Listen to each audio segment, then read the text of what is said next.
Hey everyone, and welcome. Today we're going to tackle a challenge that, let's be honest, we all face, making grammar instruction stick. In this session, we'll walk through a complete classroom-ready lesson for a key K-2 standard. My goal is for you to leave with a clear plan to help your students really master these crucial skills. It's a familiar story, isn't it?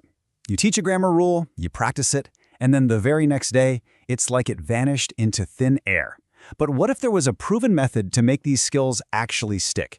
Today, we're going to see how using the right resources and a really clear routine can completely transform your grammar block. Let's dive in.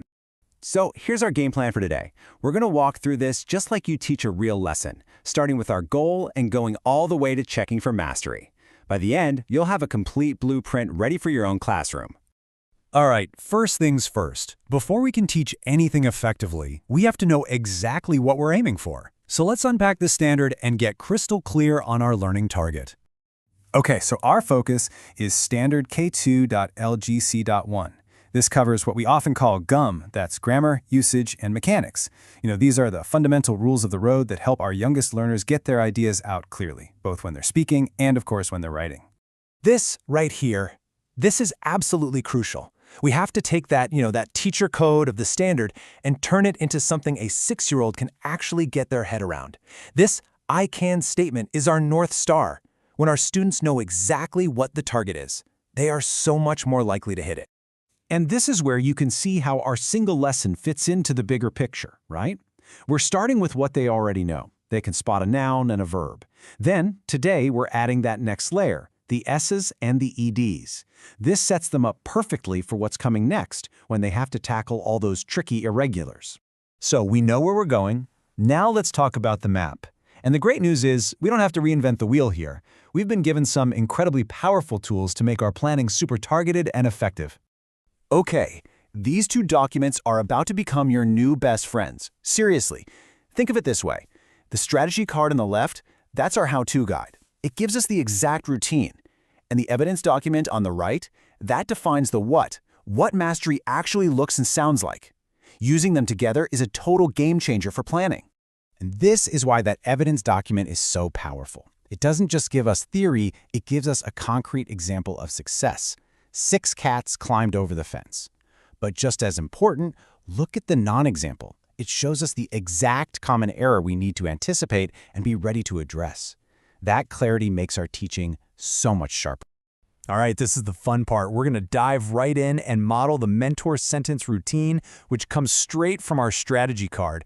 And you'll see it follows that tried and true high-impact model. I do, we do, and you do. Okay, so I'm putting on my teacher hat now. Here's my I do. I'm using our mentor sentence and thinking aloud for my students. All right, class, let's look closely at our sentence. 6 cats climbed over the fence. I noticed the word cats. The author put that S on the end, and that tells my brain there's more than one cat. I also see the word climbed. That ED on the end is a clue that this already happened. It's in the past. See, this move makes my thinking visible to them. Okay, from I do, we slide right into we do. It's time to let them chew on this a little bit. My prompt is super direct and targeted. Okay, turn to your shoulder partner, tell them. Why did the author add an S to the noun cat? This isn't just about them talking, it's a quick check for me to hear what they're thinking before we go any further. So I'm leaning in, listening to the partners, and I hear it. A student says, because you always add ES. Ah, there it is, the classic misconception. This is a critical moment. We can't let that slide by. We have to address it right here, right now. So here's my move. It's got to be precise, calm, and most importantly, it has to connect right back to our classroom evidence. I'd say, that is such a great thought. Let's try that again and look over here at our GUM chart. Our rule says we only add ES if a word ends in one of these sounds, S, sh, ch, x, or z. Let's look at our word, cat. Does it end in one of those sounds? No, it doesn't. So for this word, we just add S. That direct alignment to evidence clears up the confusion. And that brings us to the you do. Time to hand over the reins. Okay, writers, you've got this. Now it's your turn. On your whiteboards, I want you to write your very own sentence. Show me you can use what we learned. Try to use one plural noun with an S and one past tense verb with an ED. This is their moment to shine. Okay, so we all know that during that you do time, our classroom is buzzing with different needs, right? One size never fits all. So while they're working, we've got to be ready to support and extend for every single learner. So for my friends who need a little extra support, I've got my scaffolds ready to go. This could be something as simple as a sentence stem, like to blank blank, or maybe a word bank with a few nouns and verbs they can choose from. For my multilingual learners, I might pull out letter tiles so they can physically build the words. These little supports make a world of difference. And what about our kids who get it right away and are ready for more? We've got to have those extensions ready to push their thinking. I might whisper a challenge, hey, can you try writing a sentence with 2 plural nouns? Or can you find another example of a past tense verb in your library book? This keeps everyone fired up and learning. All right, we've taught the lesson, they've practiced, now it's time to close that loop. Did they get it? Did they hit the learning target? We need to see the evidence. And listen, this doesn't have to be some big, formal test. A quick sentence on a whiteboard or an exit ticket, that's perfect. This piece of student work right here, 2 dogs jumped on the bed, tells me everything I need to know. These are the look-fors that give us direct evidence of their learning. So, as I'm walking around looking at their whiteboards, I'm running this quick checklist in my head, based on our success criteria. Did they use a plural noun with an S? Yep, I see dogs. Check. Did they use a past tense verb with ed? Yep, there's jumped. Check. Capital letter in a period? Check and check. This student met the standard. It's that clear. Wow, okay, so we have covered a ton of ground.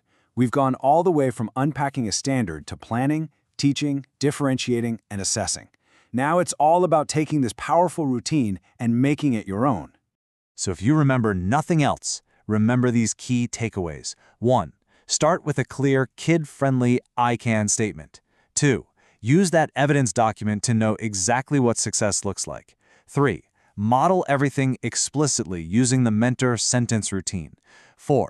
Jump on those errors right away with precise, helpful language. And 5. Use a quick you-do task to see who's got it.